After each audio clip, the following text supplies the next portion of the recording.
How you will die in every era. Prehistoric era.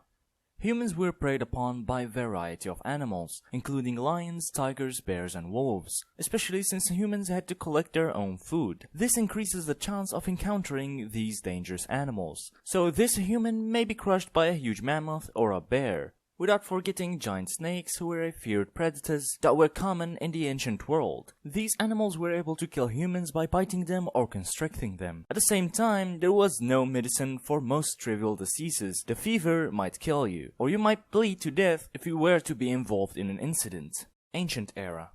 Warfare was a major cause of death in the ancient era. This was due to the rise of large empires and the development of new weapons and tactics. In fact, men developed these weapons to confront powerful animals, but he later discovered that he could also kill humans with them. So you could die from a spear of an infantryman of an empire that decided to occupy the land in which you lived at that time. You may think of a solution and build very high walls to prevent invaders from entering. But at the same time, they will attack you with what is called a siege, and then you will die in the end due to the lack of food and water. Childbirth was also a dangerous process in the ancient world. Many women died at childbirth due to the complications such as hemorrhage infection. There was a very high chance that you will die as a fetus at that time. Let's also not forget that diseases can still easily kill you, such as the bubonic plague and typhus that spread during that era.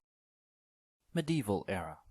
Diseases continued to be a major cause of death in the medieval era. The Black Death, which killed an estimated 75 to 200 million people in Europe and was one of the most devastating pandemics in history. Armies often requisitioned food supplies, and the destruction of crops and livestock could devastate entire regions. Natural disasters were killing a lot of people at that time. They also caused famine, and this is what happened in the Great Famine of 1315. That started with bad weather in the spring. Crop failures lasted through 1316 until the summer harvest in 1317, and Europe did not fully recover until 1322. Add to that crop failures were not the only problem. Cattle diseases caused sheep and cattle members to fall as much as 80%.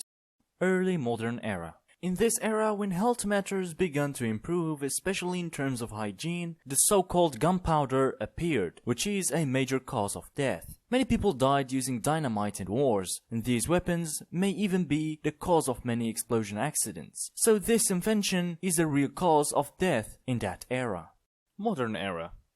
Diseases are still a major cause of death, but they are no longer the leading cause of death in most developed countries. But heart disease and cancer are taking the lead in such countries, and this is due to a variety of factors, including unhealthy lifestyles, obesity, and smoking. In this era, gunfire remains the leading cause of death in combat, accounting for approximately 30% of all fatalities. This includes small arms, machine guns, and snipers. Explosions from artillery shells, bombs, and improvised explosive devices are responsible for approximately 20% of all combat deaths. These explosions can cause immediate death from sharpened wounds, blast injuries, or suffocation. Burns from fires, incendiary devices, and chemical weapons can cause severe pain, scarring, and death. Present era. In the present era, you may be easily eliminated using a drone remotely controlled, or perhaps stabbed with a knife in the streets by a thief, or even shot in order to rob you. There are many causes of death in the modern era, despite the development of science, but the main cause remains humans. In the end, I love you all, take care of your health and safety, and I'll see you in the next video.